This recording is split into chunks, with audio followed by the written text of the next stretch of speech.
Hello everybody, good evening and welcome to the United Stand. This is your latest Manchester United news and transfers news, and I've been looking forward to this show tonight because we've got a story to tell you about which has Manchester United's new director of football's new transfer priorities this summer, and there's 3 of them. I presume Ole Gunnar Solskjaer has signed them off, so we'll be talking about that. We'll also be talking about Fabrizio Romano's podcast today. He's spoken about Ronaldo coming home, potentially to Manchester United. We'll talk about the likelihood of that. I'm sure that's going to interest you all. But there is some interesting things, and it has come from Fabrizio Romano, so it's not as speculative as, throwing it out from a nonsense source. It is coming from Fabrizio Romano. Also, he was talking about what a priority position for Manchester United is, as well as we will be talking as well about a few other things also. But I just want to start the show by saying thank you very much to Surfshark. They are sponsoring the show today. I'm sure you've heard of them before, but let me just say this. Surfshark is a virtual private network. One of the things I like best about Surfshark is their data protection services, making sure my private messages, photos, videos and other sensitive material is protected. But my personal favourite feature about Surfshark, and the thing I think you'll find most interesting, is that you can change your location on Netflix or other location-based streaming services, so you can watch them from anywhere in the world. So if you're in the UK, you can change it to America, and there's different things on there that you can watch, etc. You can also use Surfshark across many devices as you like, even if they're used at the same time, and it's available on every device you can think of: Android, iOS, Linux, Amazon, Fire TV. I could go on, but I think you get the points. But ultimately, because Surfshark are super nice, they are giving United Stand viewers a fantastic 83% off and the first 3 months free when you use the code United Stand. The link, as always, is in the video description, so check it out, and thanks to Surfshark for that. Like I say, first 3 months free, 83% off, virtual private network. If you are somebody who's on the internet a lot, give it a try. 3 months free. I'm sure you'll enjoy using that. But on with the show, and we're going to be talking about, well, where should we start off? I think we will talk about Ronaldo in a few minutes because there's a lot to discuss on that one. But I want to talk about this. I think I read it. I think it might have been the Manchester Evening News. But basically, what they're saying is that Manchester United's new director of football has got 3 transfer priorities going into this summer. Now, I use new director of football in the loosest possible sense. And Kenneth says, Mark, just in case you've not been told lately, you are the man and you're a sexy beast. Well, Kenneth, you can be my director of football with praise like that. But I use director of football in the loosest possible sense because I don't actually think there's going to be a lot of change, as I've said before. The videos are there today. We've got the reaction to the director of football. We've got what Ole said.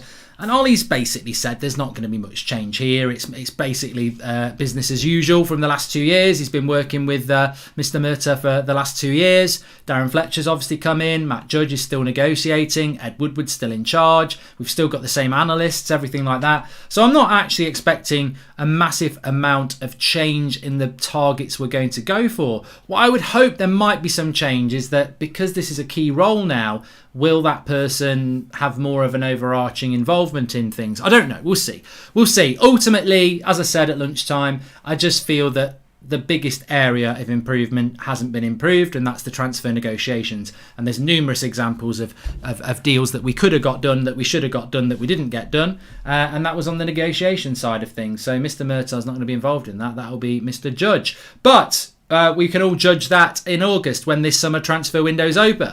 And what they're saying in this news article is that Manchester United's 3 key priorities going into this summer transfer window are: number 1, Paul Pogba; number 2, Jadon Sancho; and number 3, a world-class partner for Harry Maguire. Now, they may not sit in with what. Did you see the moron on Twitter calling United standouts, says Liam Devon Red? If you don't tell me what they've said, I don't know, mate, because I don't actually spend a lot of time reading what people say nasty about us, because it's been going on for years, and it winds them up even more if you don't really listen to them, because it'll probably be some bullshit about being negative, or they didn't like the Ronaldo story. But as I always say on the morning show, I don't pull the news out my arse. I'll always tell you where I've got the news from.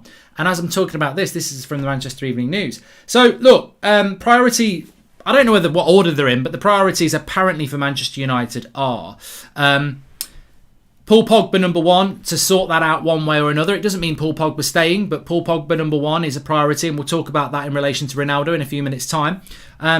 resolving the Paul Pogba issue. There are no negotiations with Paul Pogba at the moment. I think that in itself worries me a little bit. I've always said about Pogba, what worries me the most is this is not going to be a quick fix.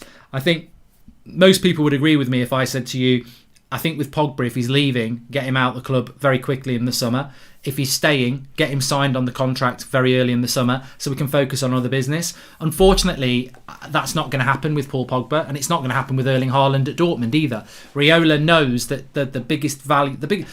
I can't... What I'm trying to say is, and I've not heard anybody say this, but I'm sure most of you would agree with me and have thought it yourself, because obviously as fans we do think things through quite deeply. I think with Paul Pogba, it's very obvious to me that he won't sign a new contract at Manchester United until the back arse of the summer.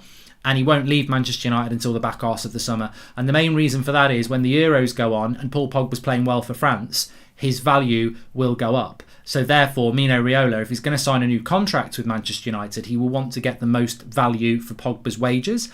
And that will mean him having a good Euros. And if he's trying to sell him, he will want as many people involved and as many options as possible for Paul Pogba. So ultimately, Manchester United's new director of football, whatever you want to call it, or who negotiators or whatever, they're not going to get to sit down with Paul Pogba until the end of the summer, one way or the other. And how does Manchester United plan their summer around that?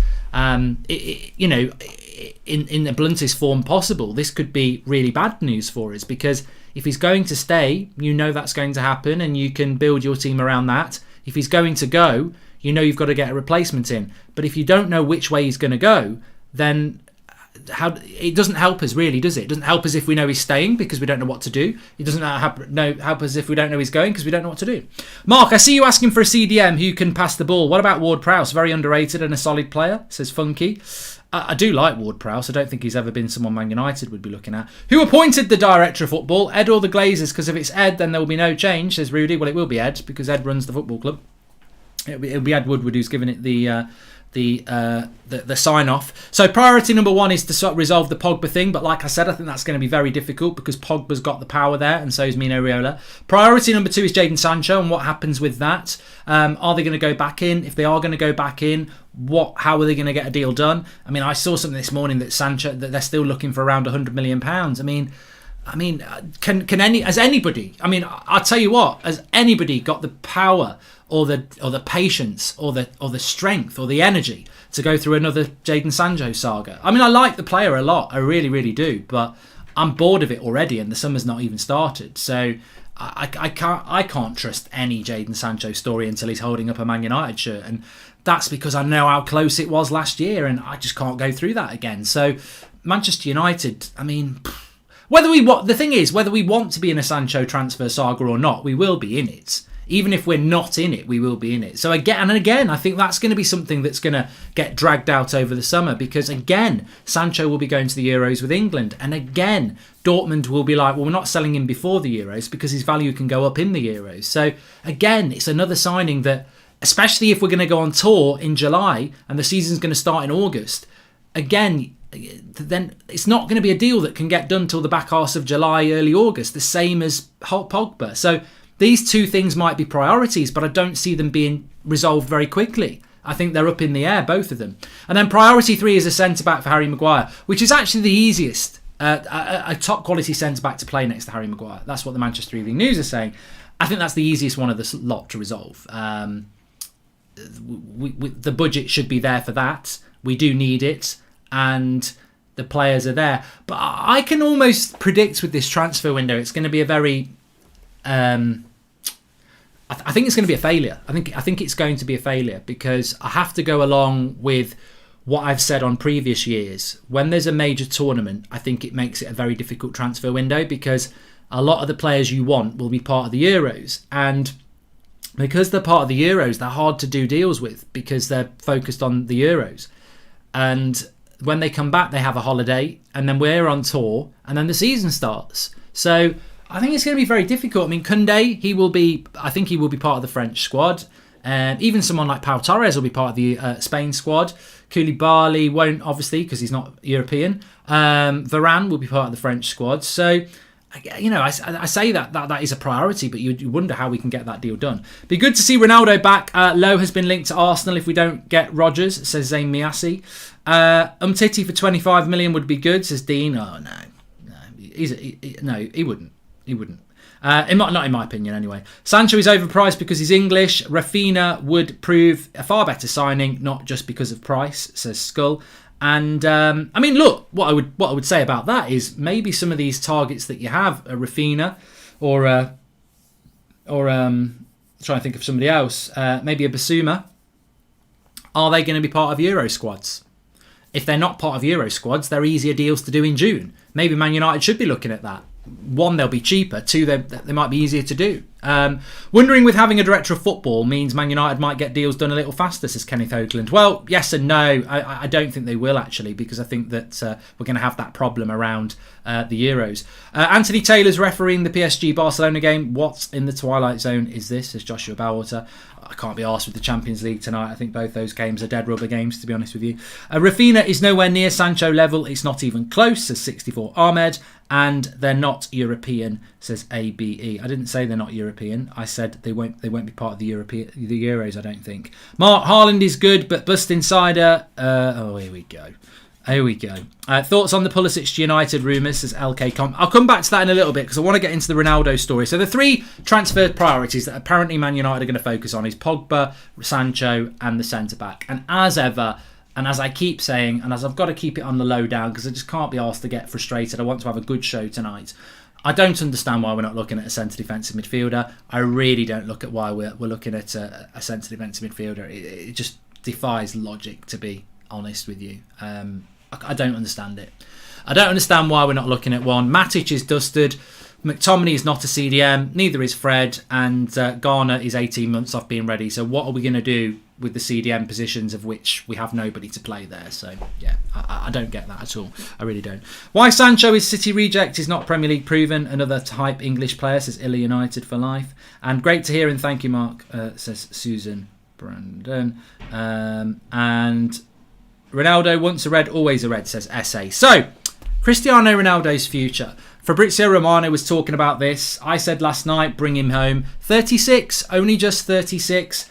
There are people who don't know football who are saying that he's finished. He's too slow. He's not the same player anymore. I mean, I ain't got no time for you because I think you're just doing it to be controversial. I don't think you actually watch Ronaldo. I guarantee you don't watch Ronaldo, actually. I think you've watched him in the Champions League a couple of times and you think he's finished. I watch Ronaldo a lot more than in the Champions League, and I'm telling you now, he would still be one of, if probably our best player at Manchester United. So all this talk of him being finished, you'll get sat down with your breakfast cereal every bloody morning he's at our club if he comes. So that, I would say straight away, anybody who is doubting Ronaldo is a fool, and they've done it for years and years. So that, straight away, if you know, there's even talk of Real Madrid wanting Ronaldo back. So let's not pretend that Manchester United, the Europa League club, can turn their nose up at Ronaldo and say he's not good enough anymore. I mean, Jesus Christ, who are we? Who are we to say that, even if there is any evidence of it, which to me there isn't.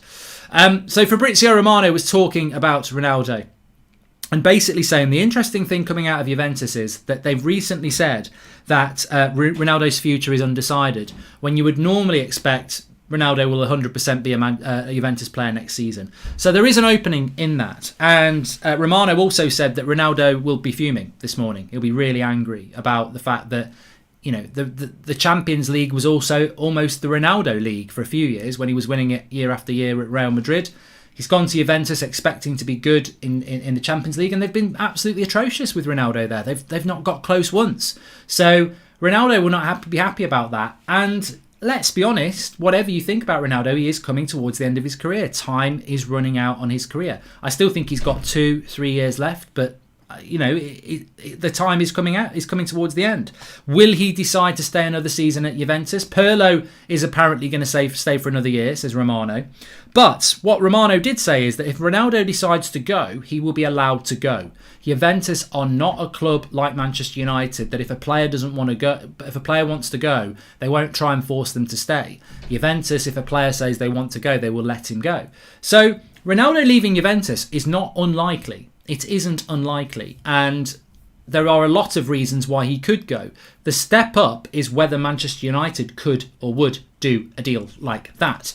Romano said that Manchester United, maybe PSG, Real Madrid are the sort of clubs that could go for Ronaldo. But what he also said is that Ronaldo, after tax, is on 32 million euros a year, which equates to around 27 million pounds a year. Now, David De Gea is on 18 million as our top earner. So straight away you can see that to pay Ronaldo 27 million a year, you're going up beyond £500,000 a week, which he is worth. He is worth that, I've got to say that, but the tax rules are very different in the UK as well. So financially, I don't know that Manchester United could ever, well, after tax, Marvin, apparently, that's what Fabrizio Romano said, 32 million euros a year after tax, which is huge amounts of money. You're talking probably £600,000-700,000 a week in his pocket playing for Juventus. Man United can't afford that, not in his pocket. So I would say it's not possible for Manchester United to do that deal because of the finances. And I never knew his wages were that big. So on the prospect of Manchester United getting him, I think it's a closed book. I don't think it can happen. And also, it's a bit like David De Gea, but a bit watered down. It's all right saying sell David De Gea. Who's going to buy David De Gea and pay him 375k a week? He's got 3.5 years left on his contract where he knows he's getting 375k a week. Same with Ronaldo. Why would he leave Juventus when he's on 600-700 grand a week to come home to Manchester United for 300 grand a week? I mean, he ain't stupid. I think he will stay at Juventus for another year because I don't think anyone can get close to the wages he's on. And then you'd have to pay a fee. I mean, look, there's a transfer fee there. He's still got a year left on his contract. So I think Ronaldo is priced out for Manchester United. And even if you swapped Pogba for Ronaldo, right? Pogba for Ronaldo, I mean, I think Juventus would want a straight swap. I don't think they'd want to give us any more money. So even if we did a straight swap, Pogba's wages are around 13 million a year. You'd have to double those and maybe more to get Ronaldo. So it can't happen. Financially, it just can't work for Manchester United. So I would take Ronaldo back at Manchester United, but I think what we've just done there over the last few minutes is actually digest with good information why this deal can't happen. Financially, we can't do it. However, I don't want to drop all hope because, of course, you talk about paying Ronaldo 30 million a year in wages. You talk about the financial cost. One thing that's for certain, when you bring Ronaldo to your club, you make a shitload of money. Juventus made loads of money when they bought Ronaldo in that first year. I can't remember how much it was, but it was loads of money. So, yes, Ronaldo would cost a lot of money, but for those 2 years he'd be at our club, or maybe even 3, the revenue he would generate. This is the number one footballer in the world in relation to revenue generation. So you could potentially offset it with that. I'd love it. Look, I'd love it to happen. You know, we only get one life on this planet. We were lucky to have Ronaldo for a few years. I'd love him to end his story at Manchester United, but I just don't think we'll do it. I just don't think we will. We had a chance under Mourinho and we didn't do it when he went to Juventus, so I just don't think we'll do it. But I'd love to see it happen. I really would. And I personally think it's the sort of deal that Ed Woodward would like to do and the Glazers would like to do. I would love to see it, but I just can't see it happening. Nonsense. What about the revenue generated? Says Harris. Well, we did talk about that. Can you imagine if Ronaldo and Messi joined City? Says Zane. Well, I think Messi's probably still staying at City, isn't he? So we'll see about that. What are your thoughts on the Bruno Fernandes situation, Edward Clark? Well, spoke about it this morning. I don't think there's any real big prospect of him leaving. I just hope that he is laying the law down, saying that if you don't buy players, I might go. And somebody said this morning, well, Bruno's still got 4 years left on his contract, so he's not going anywhere. Well, you don't understand football. His wages are shit. He has to get a wage increase. He's only on about 100 grand a week. Like, Mata's on more than him, so he's got to get a new contract. He has got a few years left on his contract, of course, and that will make him want to sign a new contract. But a player can force a move, as we know. Our board is always happy to give unrealistic wages, so it is possible, says Akil. And get Neves for Bruno, please, says referee. And Mark, I think our director of football signed Diallo, says Amariza. And what are your thoughts on the new... Oh, yeah, well done, Fred. Bye-bye. I'm not messing around with children's comments today. Ronaldo is like Tom Brady. I can see it happening, says Rick. Rick, we're almost on the bloody same wavelength here. That was going to be my final closing point. It's a very very expensive financial deal, but it would be very similar to what Tampa Bay Buccaneers did in the NFL with Tom Brady, bringing in a superstar that basically guarantees you trophies coming towards the end of their career, a GOAT of the game. And basically, the Glazers own Tampa Bay Buccaneers. Very different financial modelling because of the draft and how that works, but very similar. I mean, look, we're owned by the Glazers who own the Tampa Bay Buccaneers, and that Brady thing. If somebody was saying what would be the equivalent of, and look, you wouldn't even need to be a United fan. What if you're an Arsenal fan or you're a Chelsea fan and you liked NFL and you went, what would the footballing equivalent be of what they've done at the Tampa Bay Buccaneers? It would be bringing Ronaldo back. That's what it would be. It would be getting hold of Ronaldo. That's what it would be. Ronaldo or Messi is basically the Tom Brady deal that Tampa Bay did. Watching the Liverpool game, the Girlsman as our manager would be awesome. Wishful thinking, says Leo Man United. And I think Phil Jones is even more than on more than Bruno, says Aidan. It won't be far off. I forgot to say this at lunchtime, or if I did say it at lunchtime, I didn't really give it a lot of clarity. So obviously we've got the director of football change. We've got Darren Fletcher. We've got everyone being given a new role. Now, I've been told that as part of all this restructuring, Solskjaer is obviously fundamental to that. All this restructuring makes no sense if Solskjaer's gone in the summer. So what I was told this morning is that Ole Gunnar Solskjaer's contract is done. It's basically done. But they can't announce it till the end of the season. So all this restructuring, Darren Fletcher's role, the football director, everybody's restructuring or giving titles. This is all because this is what Solskjaer wants. And obviously doing all of this and then sacking Solskjaer would be a complete waste of time. So Solskjaer's contract is done. It's just it's just for the end of the season. And it's basically organised, it's basically done. Solskjaer knows he's getting it, the club know that he's getting it. They're just going to wait till the end of the season, basically because they know quite rightly that announcing it now is not the time to do it. It could impact on the season like it did when they gave him the job a couple of years ago. But that contract is basically there. And they've got they've got no intention of removing Ole Gunnar Solskjaer. Now, some people would say, well, what if we don't get top four? And obviously that, barring an absolute, if I'm honest, I still don't know that would mean Solskjaer would go. I can't see a situation where that would mean Solskjaer would go. I mean, look, as I said, West Ham beat us on Sunday. They win their game in hand. They've got the same points as us. We lose 3 of our next 5 games, and Chelsea and West Ham and Leicester and everyone behind us keeps doing well. We'll be pulled into a race for 4th and 5th. If it went badly, we could end up finishing 7th or 8th. I agree with that. But I don't think that is going to happen. I think we will have a boost when we get some of these players back. And I think Solskjaer will get top 4 and hopefully win a cup. And then none of this matters anyway. But Manchester United's vision, Manchester United's structure, Manchester United's progress, Manchester United's feeling is to back Ole Gunnar Solskjaer. They're very happy with him. Now, I don't disagree with that. I don't disagree with people who say that the football's not great, but they do feel that they're making progress. We've seen these quotes from Ed Woodward.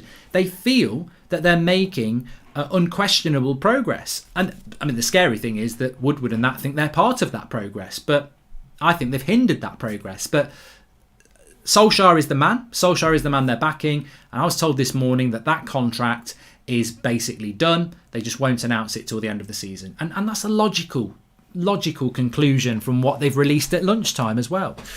We should look beyond Sancho. I think we should be looking at Chelsea or Chiesa or Harvey Barnes. Thoughts as sacking. Well, as Fabrizio Romano said in his podcast today, Chiesa was a player that United looked at. I think we spoke about him a few times on this channel, actually. I just think, as I always say, there's some really good talent in Italy, but it's very hard to bring that talent in.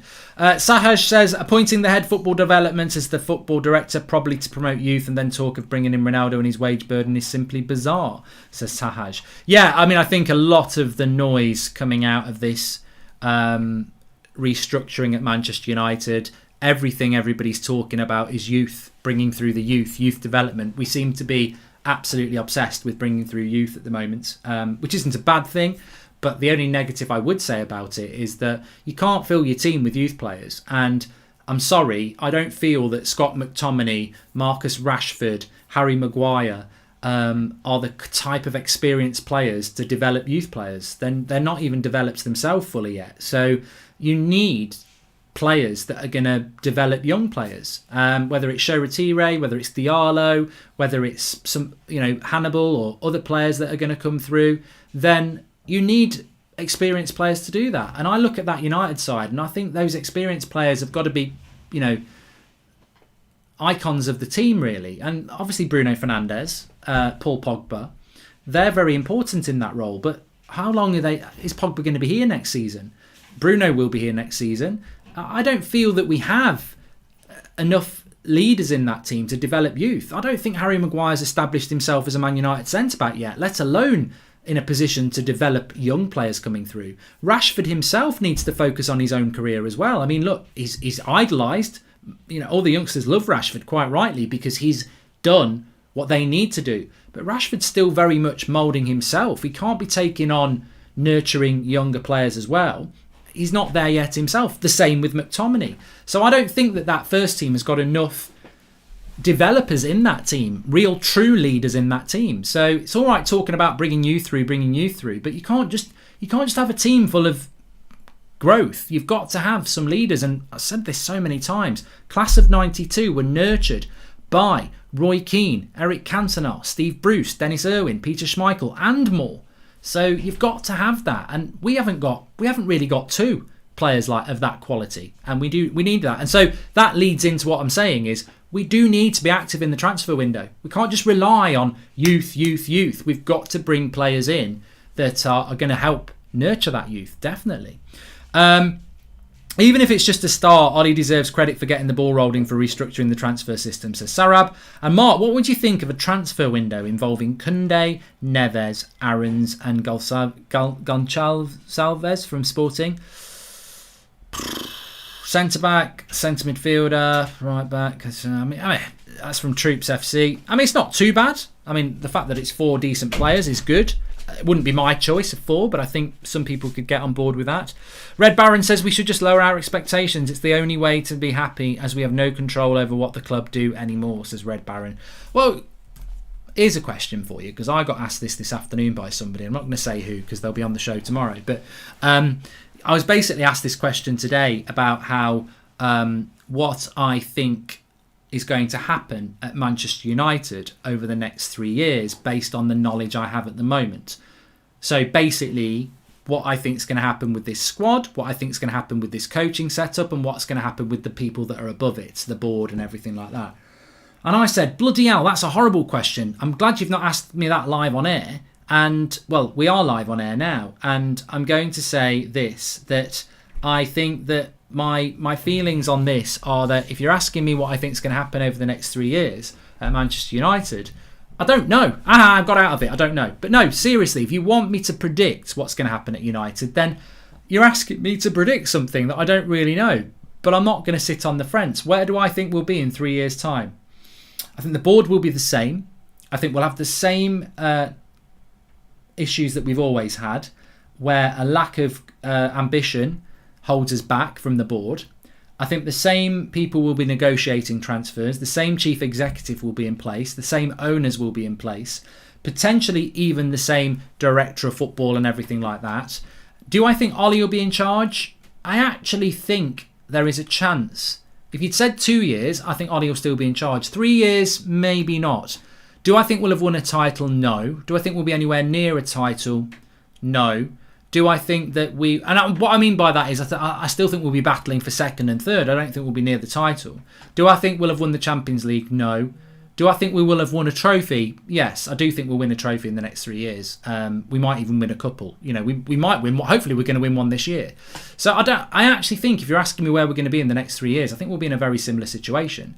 I think we'll still be a work in progress. I think we'll still be heading in the right direction. I still think we'll have some good players. I'm not convinced that some of our better players will still be here, but I don't think it's going to be a disaster. I don't think it necessarily means we're going to get a new manager, but I don't think we'll achieve the success we want either. I think we'll be.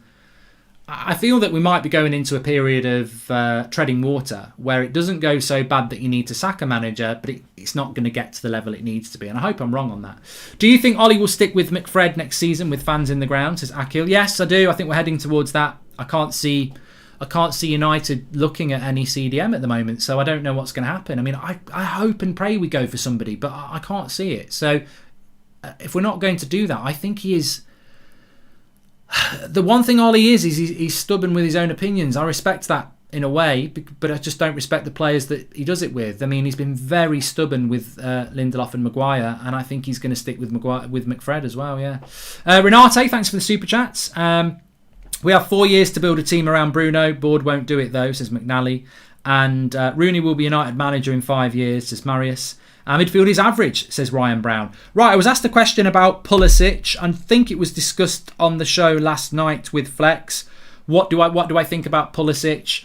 I mean, you know what? I quite like Pulisic. I think Man United should have gone for Pulisic anyway. I think there was so many ticks in the box. Young, talented, exciting winger. Can play both wings. Creative. I think when he's in full flow, he reminds me a bit of what Hazard was like at Chelsea. He doesn't seem to be rated by Tuchel, but you never know when that could change. He is very injury prone, but I mean, look, he's America's best player, and he should be at Manchester United. We should have gone for that. We've got American owners. I don't know why we didn't look at that deal, because we needed a winger. He's American. He's a talent. We should have gone for him. So I would love Pulisic to come to Manchester United, but I'd always put up the barrier that I've always said that, hold on a minute, what about injury record? Would Chelsea sell to us? But no, I do like him. And I think if he does leave Chelsea, you will find he will go to a decent club. I could see him going to a Barcelona or a Bayern Munich. So I think Pulisic is a good player. It's just not working out for them.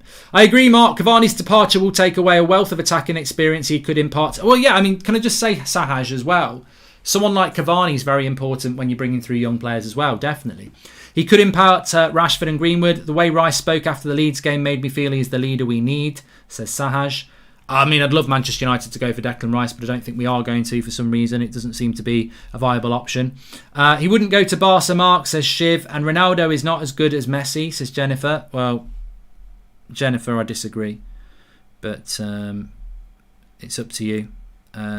What you think, it's your opinion, and I think that anybody who says that Ronaldo's finished is a prat, basically, and these prats seem to do it quite a lot, where they think they know what they're on about, and I don't think they do.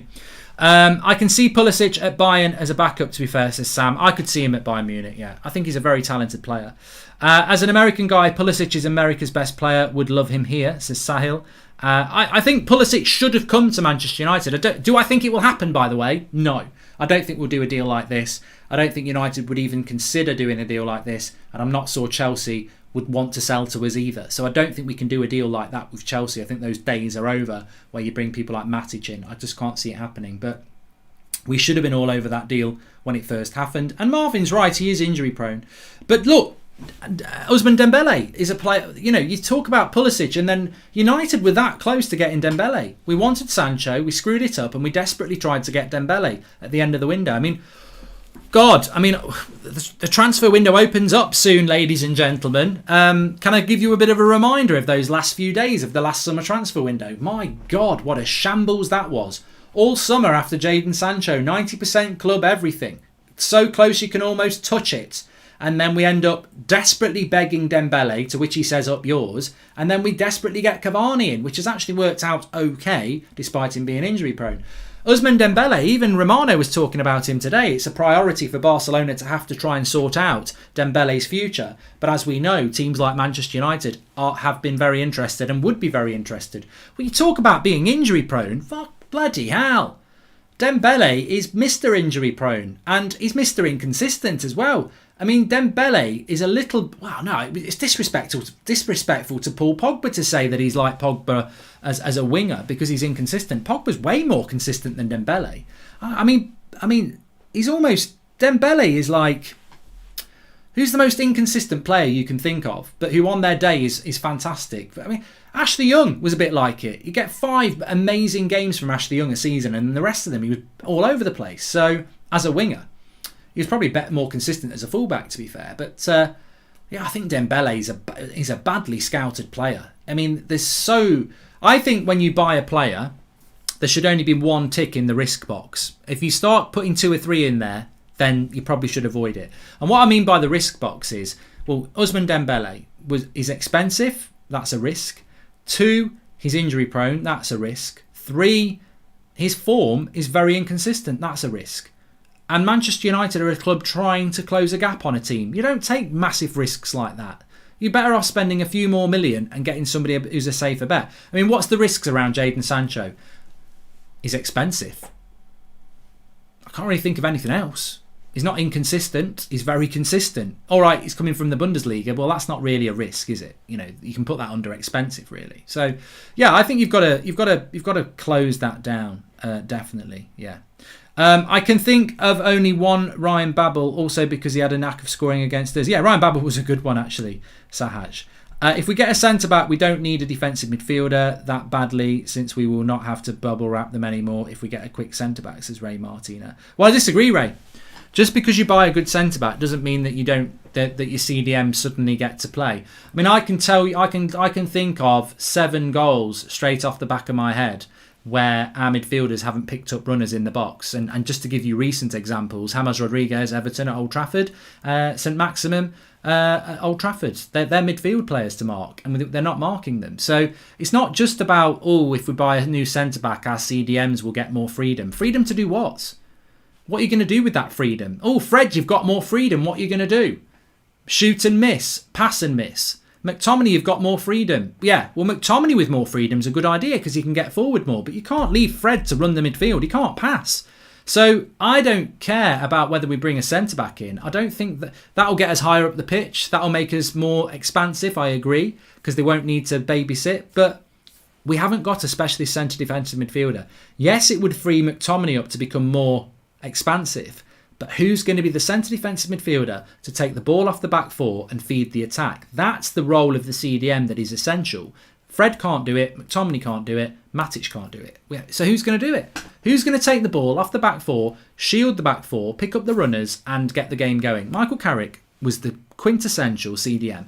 Shield the back 4 on his own, get the ball off the back 4, feed the attackers and pick up the runners. That's what you want your CDM to do. We haven't got a player who can do 2 of those 3 things, let alone 1 of them. So we need a CDM. We need a CDM. And as I said this morning, I'm absolutely convinced that if you brought Jorginho, and we're not going to get Jorginho, but I'm just using an example of a centre defensive midfielder who's not even one of the best in the league, but would bring the attributes to Manchester United to do that role. That's why Declan Rice would be very good at it as well. Somebody who just protects the back 4, takes the ball off the back 4 and feeds the attackers, and is intelligent in their spatial awareness. That's why I like Declan Rice. I don't think Declan Rice is going to turn into Steven Gerrard, but I think he would do everything that we need to do. James Garner could do that, says Jacob. You're a fool, Jacob. You're a goddamn fool. James Garner is 19 years of age, playing in the Championship, and has only just started playing regularly in the Championship at Forest. You really think we're going to bring Garner back and stick him into the centre defensive midfield position to play first team football, running Manchester United's midfield at 20 years of age after 6 months in the Championship? Never going to happen. Solskjaer won't do it. I would like Garner to be that player over the coming years, but Solskjaer will never do it. So not next season anyway. So I'm talking about next season. Who's going to do that role next season? Because that's the season that matters. The next season's always the one that matters. And the reality is, it won't be Garner doing that role. So it will be Matic, Fred, or McTominay, or McFred together. I feel like the director of football appointment today is like the end of a Scooby-Doo episode when you take off their masks and it's still Ed Woodward and the Glazers, says Jose. Well, we'll find out. Mark, can we ever be elite again, or will we end up being one of those just jolly well-run family clubs? Today's appointment is worrying me greatly, says Nick P. I think there's a danger. I'll only repeat what I was saying this morning. There's a danger that we're going to go. I think there's 2 outcomes here. I don't think there's 3 or 4. I think there's 2 outcomes. These changes that we're trying to make will put Manchester United back on the map, or we're going to become Arsenal, a big club that just stagnates, and you think it's progress, but actually it's slow decline. So Arsenal used to think that top 4 every year was a good thing, but it became what was third became fourth, became a fight for fourth, became fifth, became eighth, became mid-table, over a period of about 12 years. So Manchester United, we are either going to improve, and everything that they're trying to do is genuinely based on trying to be successful, or it's all a load of bollocks. They just want top 4 and they're gradually going to decline the club. I think there's 2 things that are going to happen there. And I don't know which way it's going to go. I hope it's going to be that way. If all this staff moved about to new roles, Director of Football can't identify we need a centre-back and a CDM in summer, then it's a waste of time having them, says Dazo W. Thanks for the super chat, Joseph Tyrrell. And Leo Man United says, you can give Ollie Galacticos, still won't know what to do with him, just like Donny van der Beek. We will be the next Arsenal with this coaching setup and Director of Football. It's all sentiment. Bruno will leave in a year or 2, sad to say. Well, we'll see.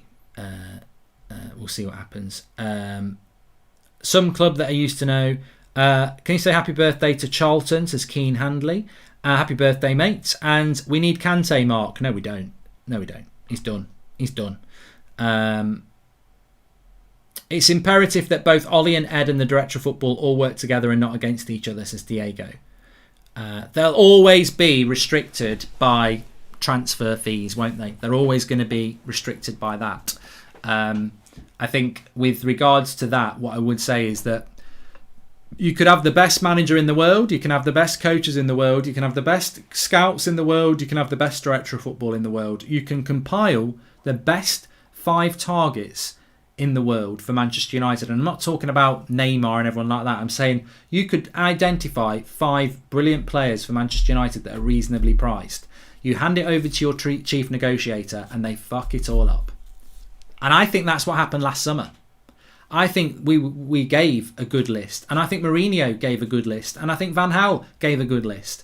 And I think United's problem has not been the identity of talent to bring to the club.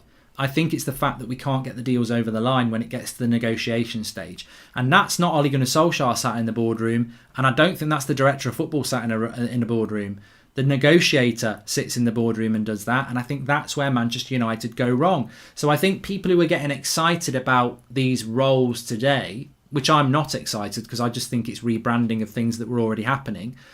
And I don't necessarily think the things that were happening already were bad things, because I think the evidence over the last 18 months is, well, we signed Bruno Fernandes, well done. We wanted Erling Haaland, they messed that up. We wanted Jude Bellingham, they messed that up. We wanted Jadon Sancho, they messed that up. We wanted a centre-back, we messed that up. So 5 deals over the last 18 months, we got 1 done, and 4 of them we didn't get done. And you look at Erling Haaland, what he's done at Dortmund from Salzburg, oh my God, what did we miss out on there? You look at Bellingham, what he's done going to Dortmund, oh my God, did we miss out there? You look at Jadon Sancho and not getting him, oh my God, did we not miss out there? And you look at the fact that if we'd brought in a top-class centre-back last summer, oh my God, did we miss out there? So I don't think you can be, in all fairness, critical of Ole Gunnar Solskjaer and his scouts and Murta, who's been involved in it anyway for the last 2 years. You can't really be critical of them when they're saying, get me Haaland, get me Bellingham, get me Sancho, get me a centre-back. What's wrong with that? Did that area of the club actually really need fixing? The area that needs fixing is the negotiations. Well, they're not involved in that. We know who's involved in that. And I would hold on to that. It's a very, very important point that needs emphasising. Some United fans are getting excited about some guy who's been here at the club anyway, doing what he's going to do anyway with Ollie for the last couple of years. Going, oh, it's going to revolutionise our transfer acquisition. And it won't, because they're already working together. They've already provided really good targets, and we've already been let down. So the area that needs to improve the most this summer is the negotiation area, of which Ed Woodward will be in charge of, and Matt Judge is the negotiator. Those 2 people have got to get their act into order, so that when Ole Gunnar Solskjaer and his coaching network and his scouting network and his Director of Football, when they say, I want Haaland from Salzburg, I want Bellingham from Birmingham, I mean, wow, oh my God, they want a striker from Salzburg and a midfielder from Birmingham. Bloody hell, it's so hard. Oh my God. It's like signing Neymar and Messi. I mean, we want a midfielder from Birmingham and we want a striker from Salzburg. And yeah, there's competition for them. But come on. he ain't asking for a bloody caviar on toast for breakfast, is he? He's basically asking for something that should happen. So hold that thought. We can get excited about what our targets are. We can get excited about, is there going to be change in strategy? But ultimately, if you give them good players and they don't deliver, what's the problem? The problem is the negotiation side of things, which hasn't changed, but has to change. They have to do better. Ed Woodward lives in a mansion and fills it with furniture he got from the tip. That's how I feel he runs the club, says Mark Dobby. And I was really young when the Glazers took over. How was the club run back then, says Red Harlow. And I wish CDM was a priority this season so we could at least get it next season. Now it seems like it won't happen for the next 2 or 3 years, says Akel. Well, Ghana might be ready by then, to be fair. What was the club run like before the Glazers? Well, the Glazers came in... When did the Glazers take over the club? Was it 2005, 2006? Well, Rio Ferdinand was bought before that. World transfer record for a defender. Roy Keane was bought in the 90s. World British transfer record. Van Nistelrooy was brought in on a lot of money as well. So we did spend... We spent better before the Glazers came in. The only player I think we bought Rooney before the Glazers came in. If someone can clarify that, because it's close together. I think it was 2006 they came in which case Rooney was already there as well. Ronaldo we acted very, very quick on as well, didn't we? So, but maybe we got Rooney under the Glazers. I'm not 100% sure. Maybe somebody would know about that. But Graham says, yeah, we did get Rooney before the Glazers. So in that case, it does evidence the different way that we used to do things. My enduring thing of the Glazers is this, that I remember Sir Alex Ferguson, the greatest sports manager there has ever been, in my opinion. And I just remember that we used to get this rhetoric in the summer. You'd go into the summer, talk about midfield. I remember 3 or 4 years in a row under Sir Alex, probably from about 2000, basically from when Roy Keane retired to when Sir Alex Ferguson retired. There was always this demand to buy a centre midfielder because Scholes was getting on. We did bring Carrick in, but we needed a centre midfielder. And we used to get linked to loads. And you'd get very excited that we were going to get one because it was very obvious that we needed one because we were picking people like Cleverley and Anderson. And you'd get into the summer transfer window and you'd get really excited. And then you'd suddenly get, there's no value in the market. And that was even under Sir Alex Ferguson. And I think if I could say one line there's quite a few that I associate with the Glazers. No value in the market, monitoring FC, and basically transfer window closed disappointingly. That's basically sentences that I associate with the Glazer ownership. But going back before the Glazers, Ruud van Nistelrooy cost a lot of money. I think £27 million for Ruud van Nistelrooy, over 20 years ago. Rio Ferdinand, nearly, was it £30 million? Wayne Rooney, around the same. As I said, Roy Keane, 3.6 million. The late 80s, we spent loads of money under Sir Alex Ferguson. So the money that Sir Alex Ferguson had before the Glazers came in was considerable. I wouldn't say stupid considerable, but we did spend money way better than we have done under the Glazers. So it was a different club at that time. And look, to be honest with you, the success we had in the years that we didn't have the Glazers, so if you look at the start of the Premier League from the early 90s to when the Glazers came in, that was we won a lot more trophies in that period, didn't we? But to be fair, we did win the Champions League in 2008, and we won the Premier League a few times as well. But I think Manchester United. Ollie talks about the United DNA and getting people involved in the club who know the United way. They might want to have a look at the 15 years before the Glazers came in and the 15 years of the Glazers and compare them in relation to trophies, transfers. And I don't think it would take you very long to compare those 15 years before the Glazers and after the Glazers. Look at net spends, look at trophies won. I'm going to do that. I'm actually going to do the research myself because I think it would be very interesting. I'll bring it on the morning show. Very interesting because sometimes football is just very, very, very easy to see. If you do this, you're going to have more chance of success than if you do that. That makes Bruno the best signing under the Glazers, says Gabriel Noel. And Sir Alex Ferguson bought a marquee player per season who was in their prime. The rest had potential, which was developed. Do you think the current coaching staff has the ability to develop the latter, says Shanest.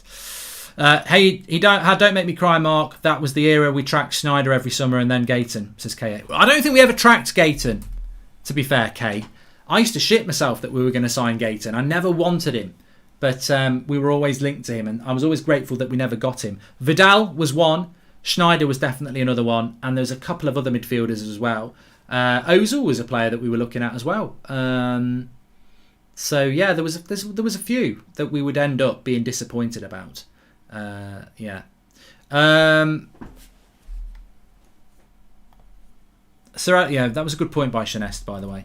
Yeah, so I mean that's a great question. We don't normally take a trip down memory lane, but that was a great question there about how the what it was like before the Glazers and what it's like now, because a lot of you will have only grown up. Strootman was I can't remember whether Strootman was a player. I think that was a player that Van Gaal wanted, but you might be right about Mourinho. Fabregas was a player that Moyes wanted. I can't remember whether Ollie was ever in for him. Nainggolan was another one as well. Yeah, definitely. Schneider was the player that I think would have been really, really good.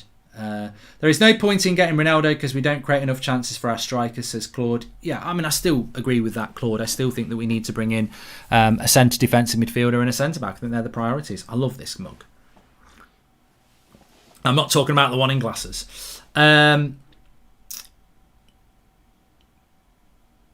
Never forget that amazing win at Old Trafford against Milan back in 2006. Hi, Mark. Just joined your prediction for tomorrow. I think it's going to be a really interesting game tomorrow because AC Milan have got loads of injuries. Have you seen their squad?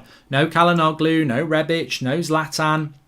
There's a few others out as well. Hernandez. So, yeah, I mean, they've got as many injuries as us. So it's going to be interesting.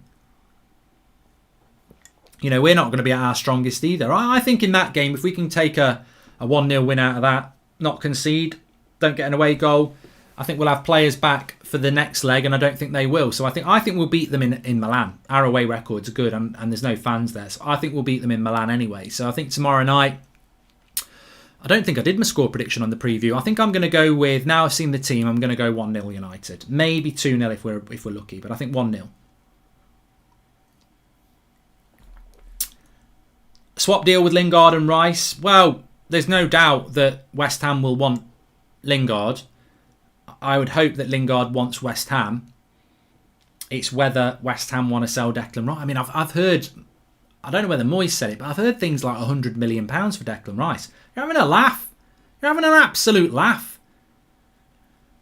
Well, I don't know what Sean Dyche thinks about it.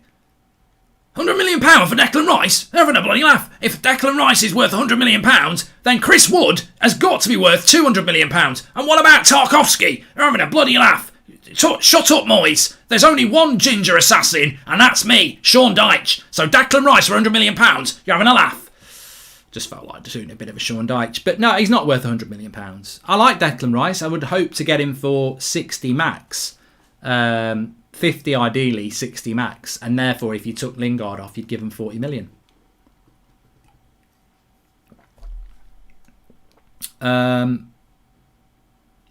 Mark, should you sell Lindelof or Bay? I think one's got to go, Jaden. One's got to go. And I think we could get 20 million for one of those. I don't think Lindelof will go. I think Ollie loves Lindelof, so I don't think he will go. Oliver says, will we ever see Amad Diallo as a regular starter? I think he'll come on tomorrow. I think he will come on tomorrow because if Rashford's not there and Cavani's not there and Mata's not fit, the front three will be James, Martial and Greenwood. And if you're going to take one of those off, you can only really bring Diallo on because the only attacking subs we're going to have tomorrow are going to be Diallo and Shoretire. There will be no attacking subs on the bench. That bench is going to be full of defenders. It's going to have Twansebi, Lindelof, Williams, Shaw, Fred, Shoretire, Diallo, maybe Galbraith. Like, the only attackers are going to be Diallo. So I think we'll see Diallo getting some game time tomorrow.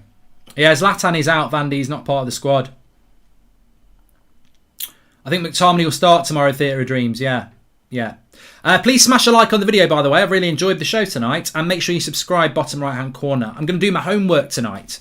I'm I'm going to write down, do your homework. I really want to hit the morning show tomorrow with the stats about what United did before the Glazers came in and what they've done afterwards. I think it'd be very interesting to do that. Big up Thursday evening football, says Finn. Yeah, but don't remember, it's a 5 to 6 kickoff tomorrow. So I'll be live at 4:30 for the team news. Who the bloody hell goes live at 4:30 for team news? 5 to 6 on a Thursday night.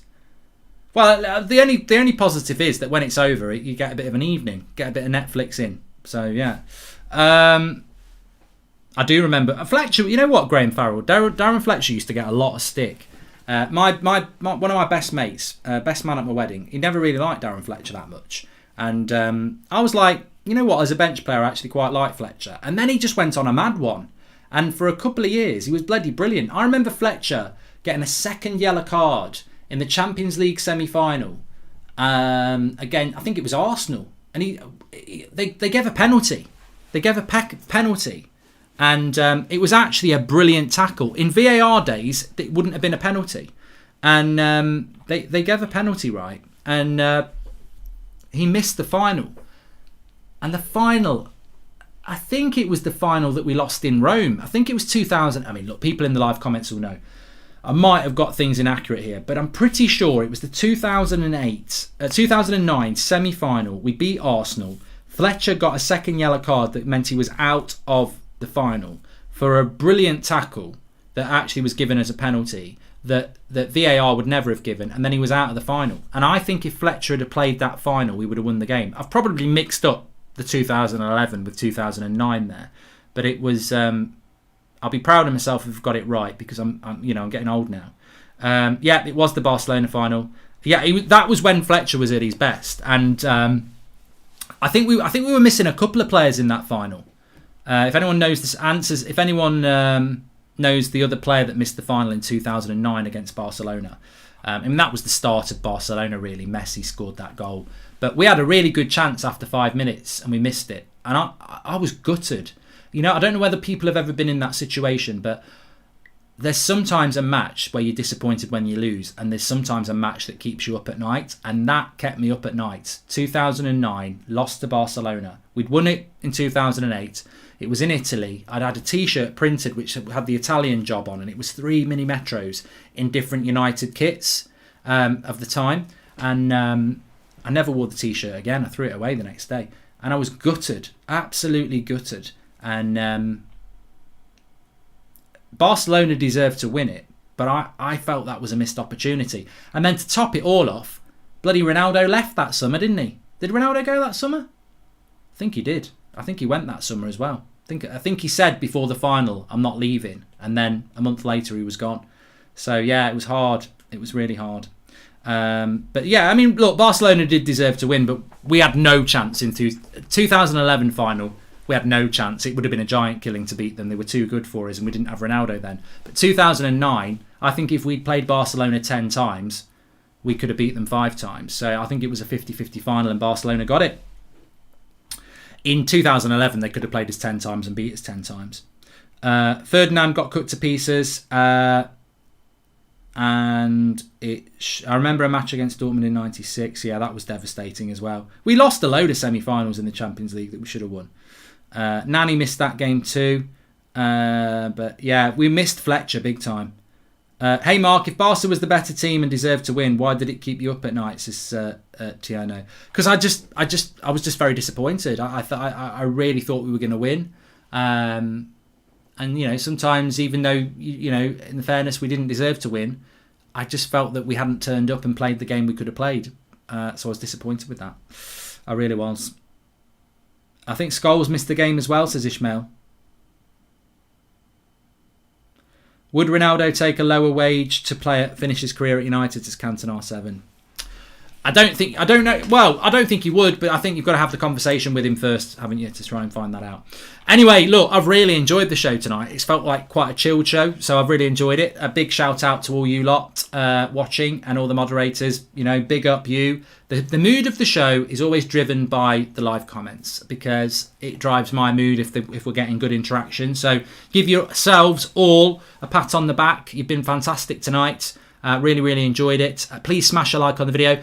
And remember as well, check out Surfshark. The link is in the video description. You can get 83% off and the first 3 months free. So you may as well try it. The link is in the video description to download it. It's a virtual private network, which basically means that when you're on the internet and stuff like that, you can basically say you are wherever you want to be, because you can put yourself in America or Japan or India or Australia or the UK. And if you use things like Netflix, that means you can log in with your login and get whatever those countries have got that are not available in the country you're in. So lots of things you can do with it. Give it a try. Links in the video description. I'll be back in the morning. I'll be off back in the morning with the morning show, and we're playing AC Milan tomorrow. And then straight after that, we're moving towards West Ham. I mean, it's a long week until you get to the Thursday game, isn't it? But then it bangs very quickly at the end of the week. So thanks everyone for watching. Check out Surfshark, and I'll speak to you all in a bit.